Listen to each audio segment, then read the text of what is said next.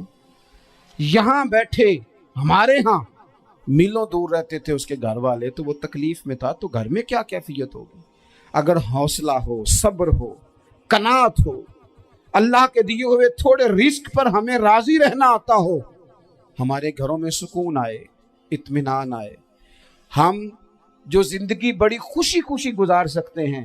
ہمارے مزاجوں کا لالچ, ہماری طبیعتوں کی بے راہ روی, ہماری جھوٹی انا کا بت, ان ساری چیزوں کو ختم کر دیتا ہے. اپنی زندگی کے اندر اگر ہم وہ کردار اپنے بچوں کو دیں جس کردار میں موبائل بھی ہو, جس میں گاڑی بھی ہو, جس میں پیسے بھی لا کے ابا دراز میں رکھتا ہو, لیکن والد کا گھر میں مصلی بھی موجود ہو, اس کی کوئی تسبیح بھی ہو, وہ یہ بھی کہتا ہو کہ خدا نے اپنے فضل سے آج 5,000 دیا ہے تو اس میں 1,000 غریبوں کا بھی ہے, اس میں تھوڑا سا میں نے اللہ کی رضا کے لیے بھی رکھا ہے. اگر کوئی مشکل آ جائے تو وہ باپ اور ماں کو صبر کرتا ہوا دیکھتے ہوں, اگر ایک باپ کر بات کرے تو دوسرا برداشت کرتا ہو. خدا را اپنی اولادوں کو اس اذیت کا شکار نہ کرو. اپنے گھروں کے اندر وہ خودداری, وہ پیار, وہ وقار, وہ محبت, وہ انداز. آپ تھکے ہوئے ہیں کوئی شک نہیں, آپ بہت سارے مسائل کا باہر شکار ہوں گے کوئی شک نہیں, لیکن آپ باہر سے تھک کے آئے ہیں, اور اگر آپ باہر اپنی فیکٹری کے مالک ہیں اور دفتر کے بڑے ہیں تو گھر میں بھی تو آپ بڑے ہیں نا.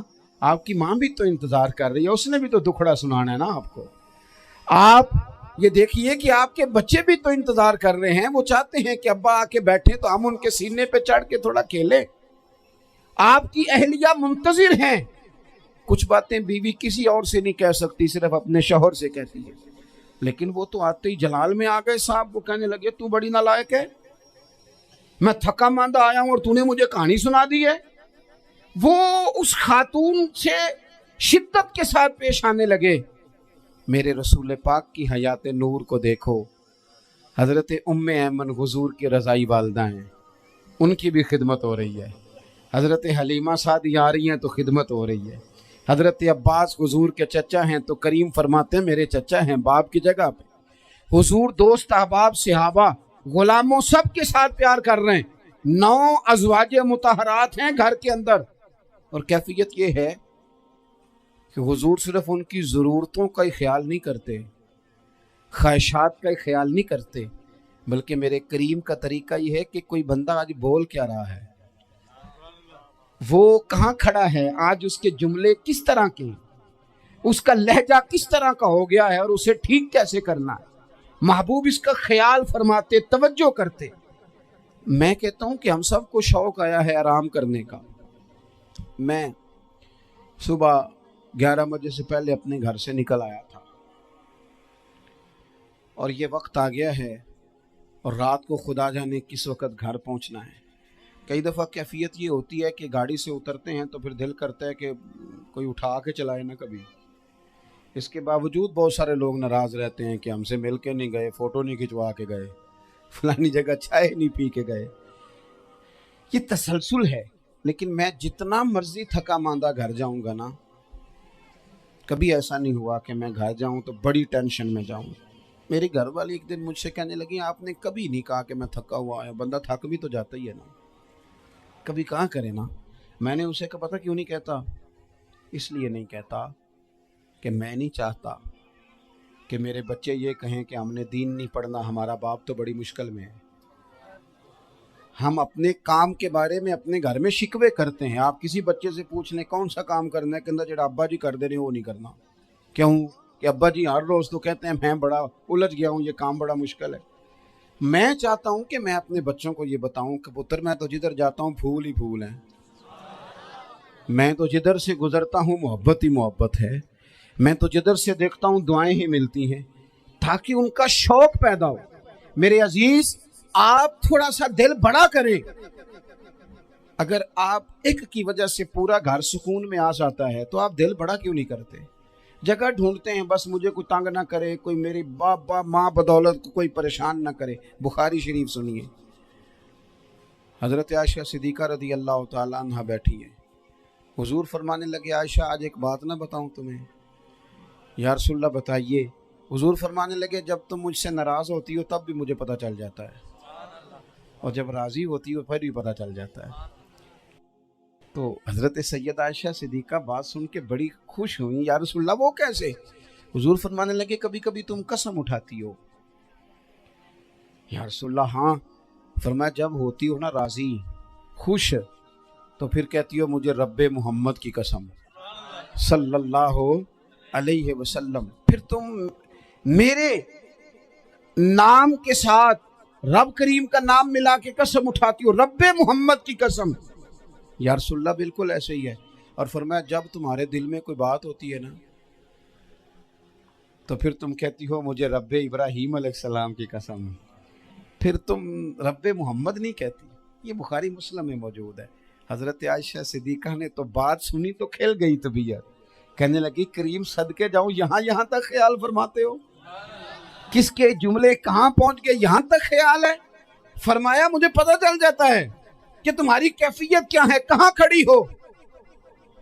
او بھئی ہم تو اپنی ماں کا بھی خیال نہیں رکھتے، ہمارا باپ کہاں بیچارہ کھڑا ہے، وہ تو انتظار میں تھا کہ کوئی 10 منٹ میرے پاس بیٹھے گا، توجہ ہی نہیں، جذبات کا خیال ہی نہیں۔